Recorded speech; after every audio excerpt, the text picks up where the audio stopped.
Hi friends, self channel में तमारुं स्वागत है। आज आप जोईशुं पार्ट 2 नेजोगेस्ट्रिक ट्यूब फीडिंग।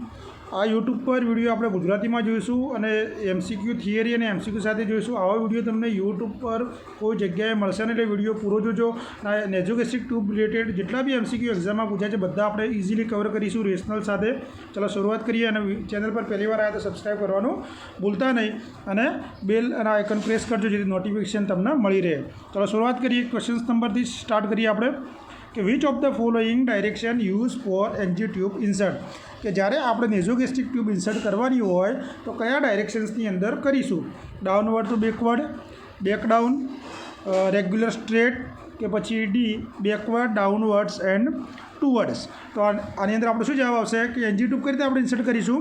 તો જવાબ રહેશે D backward, downward to toward. અને જો આ ઓપ્શન્સમાં ના હોય તો સેકન્ડ પ્રાયોરિટી આપણે રહેશે બેક ડાઉનની અંદર તમે કરી શકો છો। तो पेशेंट ने अपने एनजी ट्यूब जयरे इंसर्ट करता हो त्यारे तमे शू माहिती आपशो? पेशेंट्सने कहेवानुं कि जेम આપણે પાણી ઉતારીએ છીએ ને, સ્વેલો કરીએ, જેમ પાણી ગળીએ એ રીતે ટ્યુબને ગળવાની છે જ્યાર સુધી ટ્યુબ ઓરોફેરિંગ સુધી ના પહોંચે। ઓરોફેરિંગ સુધી ટ્યુબ ના પહોંચે ત્યાર સુધી પાણીની જેમ એને ગળવાની છે। એનું કારણ શું છે કે ટ્રેકલ એરિયાથી શું થઈ જાય? ટ્યુબ ઇઝીલી મૂવ થઈ જશે। બરાબર ઇઝીલી મૂવ થઈ જાય છે। બરાબર क्लियर थी गयु? आनी पीडीएफ जोती तो हेल्थ में टेलिग्राम चैनल में जोड़ाई जजो। जो मैं लखी दीधुं छे आनु बराबर कि पानी जेम एने स्वेलो करवानी छे, ओरोफेरिंग सुधी पहुँची जाए। रेशनल साथे आपणे लख्युं छे। एक बीजो एमसीक्यू आपणे जोई लीए। Nursing officer observe cough RDS. RDS means respiratory distress syndromes during NG tube insert. What is the priority? First priority कि पेशेंट આપણે શું કરીએ છીએ કે ભાઈ એનજી ટ્યુબ જ્યારે નાખતા હોઈએ ત્યારે પેશન્ટને કફ જોવા મળે અથવા રેસ્પિરેટરી ડિસ્ટ્રેસ સિન્ડ્રોમ્સ જોવા મળે છે તો આપણી પ્રાયોરિટી શું રહેશે કે remove the tube, inform the doctor, documentations, pull back, reinsert, subside the conditions. કે પાછી ખેંચી એના પાછું જ્યારે કન્ડિશન સબસાઇડ થઈ જાય ત્યારે આપણે આની અંદર નાખીશું। તો આની અંદર આપણો શું જવાબ આવશે? આપણો જવાબ શું રહેશે? ડી આપણો જવાબ રહેશે કે પુલ બેક કરીશું। એટલે આની અંદર શું થાય? પુલ બેક તમારે કેટલું કરવાનું? 1 ઇંચ જેટલું આપણે પુલ બેક કરીશું। કેટલું? 1 ઇંચ જેટલું આપણે પુલ બેક કરીશું અને કન્ડિશન સબસાઇડ થઈ જાય। બરાબર, કન્ડિશન સબસાઇડ થઈ જાય પેશન્ટને આપણે ઇન્સ્ટ્રક્શન આપવાની છે। શું ઇન્સ્ટ્રક્શન આપશો? પેશન્ટને આપણે કહીશું કે ભાઈ અગાઉ જે ઇન્સ્ટ્રક્શન આપી કે પાણીની જેમ ટ્યુબને પાછી સ્વેલો કરવાની છે। બરાબર, અને ટ્યુબને આપણે ઇન્સર્ટ ક્યાં સુધી કરીશું? ટ્યુબને ઇન્સર્ટ જે આપણે માર્કિંગ કરેલું હોય, मार्किंग करे ત્યાં સુધી આપણે શું કરીશું? ટ્યુબને પાછી ઇન્સર્ટ કરીશું। ક્લિયર? જો એ મેં લખ્યું જ છે એટલે તમારે કોઈ ચિંતા કરવાની જરૂર છે નહીં।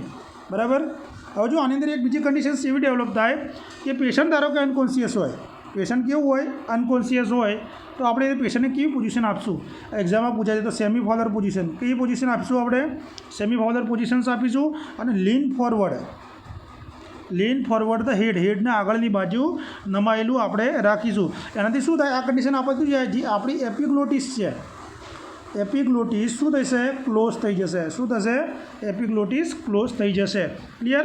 અને ધારો કે આપણે નેઝલ સર્જરી કરતા હોય અને નોસ્ટ્રિલની અંદર ઇન્ફેક્શન્સ હોય તો એનજી ટ્યુબ આપણે ઇન્સર્ટ કરવી હોય તો કયા માર્ગે કરશું? યાદ રાખજો, નેઝલ સર્જરી કરાવેલી હોય અથવા ઇન્ફેક્શન હોય નોસ્ટ્રિલની અંદર અને આપણે એનજી ટ્યુબ નાખવી છે તો કઈ રીતે નાખીશું? તો ઓરલ રૂટથી નાખીશું, ઓરલ અથવા માઉથમાંથી નાખીશું આપણે। બરાબર, અને એને આપણે મેઝર કરવાનું છે। ક્યાંથી મેઝર કરીશું? કે લેટરલ લિપ। આ એક્ઝામમાં પૂછી છે કે લેટરલ લિપથી ટ્રેગસ સુધી અને ઝીફોઇડ પ્રોસેસની 1 થી 2 સેન્ટીમીટર નીચે 1 થી 2 ઇંચ ઝીફોઇડ પ્રોસેસથી નીચે આપણે એને મેઝર કરીશું અને પછી ટ્યુબનું આપણે શું કરીશું? પ્લેસમેન્ટ ચેક કરીશું। ક્લિયર? જો મેં લખી તો દીધું જ છે બધાનું। કોન્શિયસ હોય તો આપણે કંઈ પોઝિશન આપીશું કારણ કે એપિગ્લોટિસ ક્લોઝ થઈ જાય। નેઝલ સર્જરીવાળું પણ મેં લખી દીધું છે। ક્લિયર? અને પ્લેસમેન્ટ આપણે ચેક કરીશું। હજુ એક ક્વેશ્ચન છે કે which method is use for the check the correct placement of the NG tube. કે એનજી ટ્યુબનું કરેક્ટ પ્લેસમેન્ટ ચેક કરવું હોય તો કઈ મેથડનો આપણે યુઝ કરીશું? એક્સરે, ઓસ્કલ્ટેશન, એસ્પિરેટ કે બબલ પ્રેઝન્ટ ઇન અ પોટની અંદર બબલ પ્રેઝન્ટ હોય, હવા પ્રેઝન્ટ હોય। તો આની અંદર કરેક્ટ પ્લેસમેન્ટ માટે આપણો આન્સર રહેશે એક્સરે। તો વારંવાર એક્ઝામની અંદર આ પૂછાયેલો ક્વેશ્ચન છે। બરાબર, હવે જો બબલ પ્રેઝન્ટ ઇન પોટની અંદર તમે કઈ રીતે ચેક કરો કે કઈ રીતે આપણને ખબર પડે બબલ્સ આવે? તો બબલ્સ કઈ રીતે આવે કે જે સ્ટમકની અંદરથી, 1 મિનિટ, સ્ટમકની અંદરથી જે ગેસ બહાર નીકળે, રિમૂવ થાય, એના કારણે આપણે બબલ્સ જોવા મળે છે. અને આના સોલ્યુશન્સમાં તમે ખાસ કરીને KMnO4નો યુઝ કરી શકો છો. શાનો? KMnO4નો આપણે યુઝ કરી શકીએ છીએ. ધારો કે એવું કીધું હોય કે ભાઈ નર્સિંગ ઓર્ડર તમને પૂછે, તો નર્સિંગ ઓર્ડરની અંદર એક વસ્તુ યાદ રાખજો, જો ફર્સ્ટ પ્રાયોરિટી નર્સિંગ ઓર્ડરની અંદર આવશે એસ્પિરેટ અને સેકન્ડ પ્રાયોરિટી આવશે ઓસ્કલ્ટેશન્સ. આ બંને નર્સિંગ ઓર્ડરની અંદર ખાસ યાદ રાખજો. ક્લિયર? જો મેં લખી દીધું જ છે. હવે એસ્પિરેશન્સ તમે કઈ રીતે કરીશું? કોઈ બી વસ્તુ આપણે એસ્પિરેશન કરવું હોય, ધારો કે આપણે કહીએ એસ્પિરેટ ધ કન્ટેન્ટ, તો એસ્પિરેટ તમે કઈ રીતે કરશો? તો જો એસ્પિરેટ ધ સ્ટમક કન્ટેન્ટ કરવા માટે આપણે જે એસ્પિરેટ સ્ટમક કરીએ, બરાબર, એનું પહેલાં આપણે શું કરીશું? જો pH ચેક કરીશું. pH કોની મારફતે ચેક કરીશું? આપણે pH સ્ટ્રીપ મારફતે ચેક કરીશું. અને pH કેવી હોય છે? હાઈલી એસિડિક જોવા મળે છે. કેવી? Highly acidic. અને બાકીનું જે કન્ટેન્ટ હોય એને આપણે રીઇન્સર્ટ કરી દેવાનું છે. બરાબર. હવે આપણે ધારો કે તમે 5 ml એસ્પિરેટ કરો, યાદ રાખજો, આ 5 ml એસ્પિરેટ કરો, બરાબર, તો એની અંદર 2 ml pH અને 3 ml જે હોય રેસ્ટમાં આપણે કહીએ તો એને રીઇન્સર્ટ કરવાનું છે.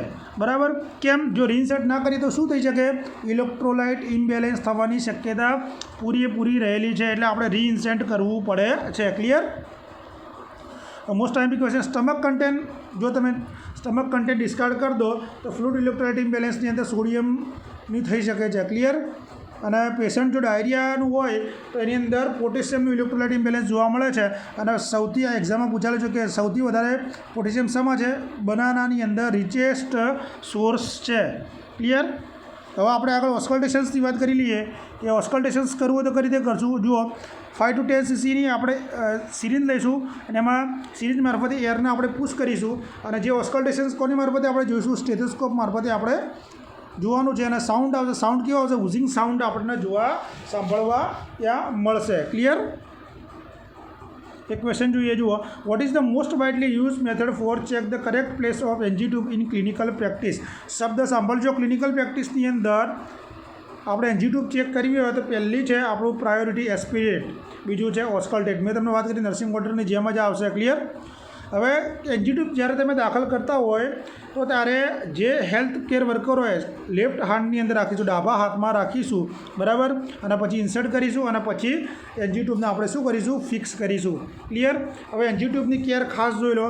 ઘણીવાર આમાંથી પણ ક્વેશ્ચન્સ નીકળતા હોય છે કે પહેલાં ધારો કે શું કરવાનું? આપણે ફીડ આપીએ તો ફીડ આપતા પહેલાં પ્લેસમેન્ટ ખાસ જોવાનું. પ્લેસમેન્ટ ધારો કોઈ પણ ફીડ આપવું તો આપણે એસ્પિરેટ કરીએ અને એનું પ્લેસમેન્ટ છે કે નહીં આપણે ખાસ ચેક કરી લઈશું. બરાબર. આ સ્પેશિયલ પેશન્ટ જો અનકોન્શિયસ હોય તો ટ્રોમાવાળું હોય પેશન્ટ તો એની આપણે પેરેસ્ટાલ્સિસ મૂવમેન્ટ આપણે ચેક કરવાની છે. બરાબર. ખાસ કરીને કોઈ પણ ફીડ આપતા પહેલાં કે બીજું જ્યારે ફીડ આપીએ ત્યારે એનું આપણે રેસિડ્યુઅલ વોલ્યુમ ખાસ ચેક કરવાનું છે. યાદ રાખજો, અનકોન્શિયસ પેશન્ટ હોય અથવા ટ્રોમેટિક પેશન્ટ્સ હોય, જ્યારે આપણે નેક્સ્ટ ફીડ આપીએ ત્યારે એનું રેસિડ્યુઅલ વોલ્યુમ આપણે ખાસ ચેક કરવાનું છે. ક્લિયર? નોર્મલ રેસિડ્યુઅલ વોલ્યુમ કેટલું હોય છે? 100 ml હોય છે. કેટલું હોય છે? 100 ml નોર્મલ સ્ટમકનું રેસિડ્યુઅલ વોલ્યુમ આપણને જોવા મળે છે. હવે ધારો કે 100 કરતાં વધારે તમને રેસિડ્યુઅલ વોલ્યુમ જોવા મળે તો આપણે ફીડને એવોઇડ કરીશું. બરાબર. અને આપણે શું કરી દઈશું? પછી એને રીઇન્સર્ટ સ્ટમકની અંદર કરી દઈશું. કેમ કે ધારો કે તમે સ્ટમકની અંદર રીઇન્સર્ટ કરશો તો આપણે મેટાબોલિક આલ્કલોસિસની કન્ડિશનને પ્રિવેન્ટ કરી શકીશું. શાની? મેટાબોલિક આલ્કલોસિસ આપણે પ્રિવેન્ટ કરી શકીશું. ક્લિયર? એટલે રેસિડ્યુઅલ વોલ્યુમને આપણે પાછું ઇન્સર્ટ કરી દઈશું. A nursing officer accidentally discard the residual volume of stomach, તો which complications arise? એક નર્સિંગ ઓફિસર ભૂલથી એ જે સ્ટમકનું હોય એને ડિસ્કાર્ડ કરી નાખે તો કઈ કોમ્પ્લિકેશન જોવા મળે છે? Respiratory acidosis, metabolic acidosis, respiratory alkalosis કે પછી મેટાબોલિક આલ્કલોસિસ? તો અત્યારે જ આપણે ચર્ચા કરી મેટાબોલિક આલ્કલોસિસ જોવા મળશે. સિવિયર ડાયરિયાની અંદર એસિડ બેઝ બેલેન્સમાં શું ચેન્જીસ આવશે? મેટાબોલિક એસિડોસિસ થશે. યાદ રાખજો કે સિવિયર ડાયરિયાની કન્ડિશન્સ હોય ત્યારે એસિડ બેઝ બેલેન્સની અંદર મેટાબોલિક એસિડોસિસની કન્ડિશન જોવા મળશે. IMP ક્વેશ્ચન છે, પૂછાયેલો છે. બરાબર. હવે રેસિડ્યુઅલ વોલ્યુમ રીઇન્સર્ટ કરશો તો આપણી નર્સિંગ પ્રાયોરિટી શું રહે? તમારે રેસિડ્યુઅલ વોલ્યુમ આપણે રીઇન્સર્ટ કરવું છે તો આપણે શું પ્રાયોરિટી રાખશે? Check the peristalsis movement, increase fluid intake, decrease fluid intake કે પછી ડોક્યુમેન્ટેશન્સ. બરાબર. તો આની અંદર આપણે શું જવાબ આવશે કે જ્યારે તમારે રીઇન્સર્ટ કરવું હોય ત્યારે આપણે પેરિસ્ટાલ્સિસ મૂવમેન્ટ ચેક કરવી પડે. શું કરવું પડે? પેરિસ્ટાલ્સિસ મૂવમેન્ટ ચેક કરવી પડે. નોર્મલ પેરિસ્ટાલ્સિસ મૂવમેન્ટ 16 થી 20 મિનિટ છે. બરાબર. ક્લિયર? એ યાદ રાખજો. પેરેસ્ટાલ્ટિક મૂવમેન્ટ મેં લખી દીધું જ છે. ક્વેશ્ચન આગળ number of check peristalsis move after reinserting residual volume of stomach then important role of nurse. હવે આની અંદર જુઓ કે આપણે પેરેસ્ટાલ્ટિસ મૂવમેન્ટ ચેક કરી બરાબર, અને પછી આપણે શું કર્યું, રેસિડ્યુઅલ વોલ્યુમને ઇન્સર્ટ કર્યો સ્ટમકની અંદર. એ વખતે નર્સનો રોલ શું રહેશે કે લેટરલ પોઝિશન્સ આપી, લેફ્ટ લેટરલ પોઝિશન્સ આપી, રાઇટ લેટરલ પોઝિશન આપી અને ફાધર પોઝિશન મેન્ટેન કરવી, તો ટેન્ડલબર્ગ પોઝિશન્સ આપી બરાબર. આ ગ્રેવિટીવાળું આવી ગયું છે. તો આની અંદર આપણો જવાબ રહેશે સી. કેમ કે તમે રાઇટ લેટરલ પોઝિશન આપીશું અને ફાધર પોઝિશન આપીશું તો શું થાય કે ગ્રેવિટી મેન્ટેન થશે. શું થશે? ગ્રેવિટી મેન્ટેન થશે. પરિણામે જે સ્ટમકની અંદર સ્ટમક શું થાય, ઇઝીલી એમ્પ્ટી થઈ જશે. શું થશે? ઇઝીલી એમ્પ્ટી થઈ જશે. આપણો જવાબ આવશે કે તમે રેસિડ્યુઅલ વોલ્યુમ યાદ રાખજો. રેસિડ્યુઅલ વોલ્યુમ જ્યારે તમારે રિન્સર્ટ કરવું હોય તો આપણે પહેલાં પેરેસ્ટાલ્ટિસ મૂવમેન્ટ ચેક કરીશું, અને પેરેસ્ટાલ્ટિસ મૂવમેન્ટ ચેક કર્યા પછી તમારે રિન્સર્ટ કરવું હોય તો પછી નર્સનો રોલ શું રહેશે કે રાઇટ લેટરલ પોઝિશન આપવાની અને ફાધર પોઝિશન આપીશું. કેમ કે ગ્રેવિટીના આધારે સ્ટમક ઇઝીલી ખાલી થઈ જશે. ક્લિયર? મેં લખી દીધું છે, એટલે ટેલિગ્રામ ચેનલમાં તમને મળી જશે. હવે જુઓ, તમારે કોઈ પણ એસ્પિરેટ અને ફીડ વચ્ચેનો ગેપ તમે કેટલા મિનિટ રાખવાનો? 10 મિનિટ રાખવાનો. એસ્પિરેટ કર્યા પછી તમે ફીડ આપો, બંને વચ્ચેનો ગેપ 10 મિનિટનો રાખીશું બરાબર. અને ફીડ આપ્યા પછી તમારે એસ્પિરેટ કરવાનો તો 20 મિનિટનો ગેપ રાખવાનો હોય છે. ક્લિયર? આ 2 સેન્ટેન્સ ખાસ યાદ રાખજો, નોટ ડાઉન કરી દેજો. અને ફીડિંગ ટેમ્પરેચર આપણે રૂમ ટેમ્પરેચર જેટલું મેન્ટેન કરીશું. કેટલું? રૂમ ટેમ્પરેચર જેટલું આપણે ફીડિંગ ટેમ્પરેચર મેન્ટેન કરીશું. કે જો રૂમ કરતાં વધારે ટેમ્પરેચર તમે રાખશો તો શું થઈ જાય, પેશન્ટની અંદર ડાયરિયાની કન્ડિશન્સ ડેવલપ થઈ શકે છે. ક્લિયર?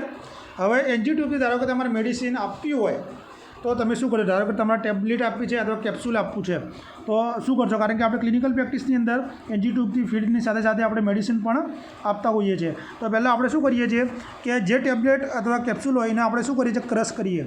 શું કરીએ? ક્રશ કરીએ પાવડરની અંદર. પછી એને આપણે 15 થી 20 ml ડિસ્ટિલ વોટરની અંદર આપણે શું કરતા હોઈએ છીએ? ડાયલ્યુટ કરતા હોઈએ છીએ. અને સિરિંજની મારફતે એને શું કરીએ છીએ? આપણે પુશ કરીએ છીએ. અને પછી જે ટ્યુબ હોય એને વોટર સાથે શું કરીએ છીએ? આપણે ફ્લશ કરી દઈએ છીએ. અને 30 થી 60 મિનિટ માટે યાદ રાખજો, 30 થી 60 મિનિટ માટે આપણે એને શું કરીએ છીએ? ટ્યુબને ક્લેમ્પ કરીએ છીએ બરાબર. અને ફીડ આપ્યા પછી અથવા તમે કોઈ પણ આપ્યા પછી આપણે એને NS વડે જ ફ્લશ કરવાનું છે. યાદ રાખજો. ક્લિયર? આ મેં લખી દીધું છે. તમને ક્રશ જો પાવડરમાં ક્રશ કરવા મેં તમને ઇઝી સમજાવી દીધું છે. આના વિડીયો જોઈ લો બરાબર. What is the importance role of nursing officer after give medications through the NG tube? કે નેઝોગેસ્ટ્રિક ટ્યુબ મારફતે તમે મેડિકેશન આપો તો તમારો મહત્ત્વનો રોલ શું રહેશે? Suctions, provide feed, clamp the tube for 30 to 60 minute, give lateral positions. મેં તમને કીધું હતું કે અત્યારે આપણે થિયરીમાં જોઈ લીધું કે ભાઈ એમાં શું કરવાનું છે? આપણે તો ક્લેમ્પ કરવાની છે. આપ્યા પછી 30 to 60 મિનિટ એ આપણો મહત્ત્વનો રોલ રહેશે. ક્લિયર? અને હવે જો નેઝોગેસ્ટ્રિક ટ્યુબ તમારે ક્યારે બદલવાની હોય છે તો 7 days હોસ્પિટલ પોલિસી પ્રમાણે 7 days તમારે ચેન્જ કરવાની હોય છે. WHO પોલિસી છે બરાબર. પણ જો તમારે કન્ટિન્યુઅસ આપવાનું હોય, 24 કલાક ફીડ આપવાનું હોય તો એક કમ્પ્લીટ એક્ઝામમાં પૂછાય છે તો કન્ટિન્યુઅસ ફીડિંગ હોય અને કમ્પ્લીટ તમારે આપવાનું તો 4 કલાકની અંદર પૂરું કરી દેવાનું. કેટલા? 4 કલાકની અંદર તમારે પૂરું કરવાનું. કેમ કે આનાથી આપણે ઇન્ફેક્શન્સને પ્રિવેન્ટ કરી શકીએ છીએ. યાદ રાખજો, આ ઇમ્પોર્ટન્ટ પોઈન્ટ છે, મેં લખી દીધું છે બરાબર. તો પણ તમે ધ્યાન રાખજો, કન્ટિન્યુ ફીડિંગ આપણે 24 કલાક માટે આપવાનું હોય તો 4 કલાકે તમારે કમ્પ્લીટ કરી દેવાનું છે ફીડ બરાબર, ઇન્ફેક્શન્સથી પ્રિવેન્ટ કરવા માટે. હવે તમે એનજી ટ્યુબને રિમૂવ કરવી હોય તો શું કરશો? જો આ બી બહુ જ ઇમ્પોર્ટન્ટ છે બરાબર. પહેલાં હંમેશા આપણે શું કરવાનું છે? હંમેશા આપણે શું કરીશું કે ગેગ રિફ્લેક્સ ચેક કરીશું. શું કરીશું? ગેગ રિફ્લેક્સ ચેક કરીશું. હવે કઈ રીતે ચેક કરીશું કે પેશન્ટને થોડું પાણી આપીશું, સિપ ઓફ વોટર આપીશું, થોડું પાણી આપીશું. પેશન્ટને કહેવાનું છે કે ભાઈ એ પાણીને તું ગળી જા, સ્વેલો કર. જો પેશન્ટ એ પાણી સ્વેલો કરી જાય બરાબર તો આપણે શું કહીશું કે ગેગ રિફ્લેક્સ પ્રેઝન્ટ છે અને પછી આપણે એનજી ટ્યુબ રિમૂવ કરીશું બરાબર. યાદ રાખજો આ. ક્લિયર? પછી આપણે રિમૂવ કરીશું. અને બીજી એક મેથડ છે. બીજી કઈ રીતે મેથડ છે કે તમે ડિસ્પોઝેબલ ટંગ ડિપ્રેશર થી પણ તમે રિમૂવ કરી શકો છો. કઈ રીતે કે તમે જે ડિસ્પોઝેબલ આપણે ટંગ ડિપ્રેસર હોય એનાથી ઓરોફેરિંગને આપણે ટચ કરીએ એટલે પેશન્ટ શું કમ્પ્લેન કરશે? પેશન્ટને એવું થશે કે ભાઈ રીગજિટેશન છે, બધું પાછું આવે એવું થાય. એટલે શું થાય? જો રીગજિટેશન ના થાય તો ભાઈ ગેગ રિફ્લેક્સ એબસન્ટ છે, પણ રીગજિટેશન પેશન્ટને જોવા મળે, ઓરોફેરિંગ્સ ઉપર તમે ટચ કરો અને જોવા મળે તો એ ગેગ રિફ્લેક્સ પ્રેઝન્ટ છે, તો તમે રિમૂવ કરી શકો છો. બરાબર. અને પછી રિમૂવ કર્યા પછી આપણે પેશન્ટને શું કહેવાનું છે, ઇન્સ્ટ્રક્શન શું આપીશું આ દરમિયાન કે પેશન્ટને જ્યારે આ પ્રોસિજર આપણે કરતા હોય રિમૂવની, ત્યારે એક્ઝામમાં ખાસ પૂછાયેલું છે, પેશન્ટને કહેવાનું કે ભાઈ ઊંડા શ્વાસ લે અને રોકી રાખે. એ ડીપ બ્રીથ એન્ડ હોલ્ડ. શું? ડીપ બ્રીથ એન્ડ હોલ્ડ પેશન્ટને કહેવાનું છે અને પછી આપણે એનજી ટ્યુબને રિમૂવ કરવાની છે. આનું કારણ શું છે કે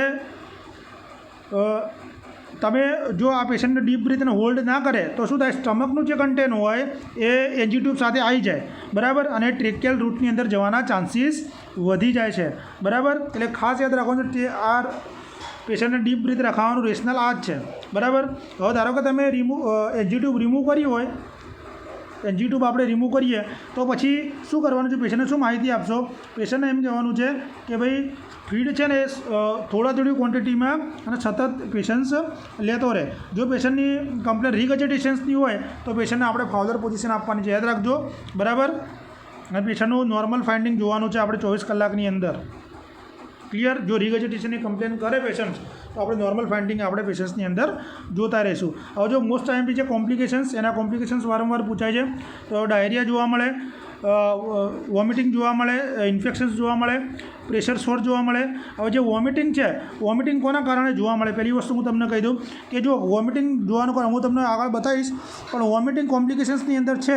બરાબર. એ ઇમ્પ્રોપર પોઝિશન, પ્રોપર પોઝિશન્સ ના આપી હોય ત્યારે વોમિટિંગ જોવા મળે. હવે વોમિટિંગ જોવા મળે તો નર્સિંગ પ્રાયોરિટી શું રહેશે? તો પહેલાં પેશન્ટને આપણે શું કરવાનું હોય કે ફીડ બંધ કરાવી દેવાનું. શું કરવાનું? ફીડને આપણે બંધ કરાવી દઈશું અને પેશન્ટને પ્રોન પોઝિશન આપીશું. યાદ રાખજો, એક પોઈન્ટ યાદ રાખજો, પ્રોન પોઝિશન આપીશું. કેમ કે પ્રોન પોઝિશન આપવાથી શું થાય કે પેશન્ટનું જે સિક્રેશનનું એસ્પિરેટ ના કરી જાય એ આપણે અટકાવી શકીએ છીએ. અને પેશન્ટને પ્રોનની સાથે સાથે તમે ટિલ્ટ પોઝિશન્સ પણ આપી દેવાની. હેડને આપણે શું ટિલ્ટ પોઝિશન્સ પણ આપણે આપીશું. બરાબર.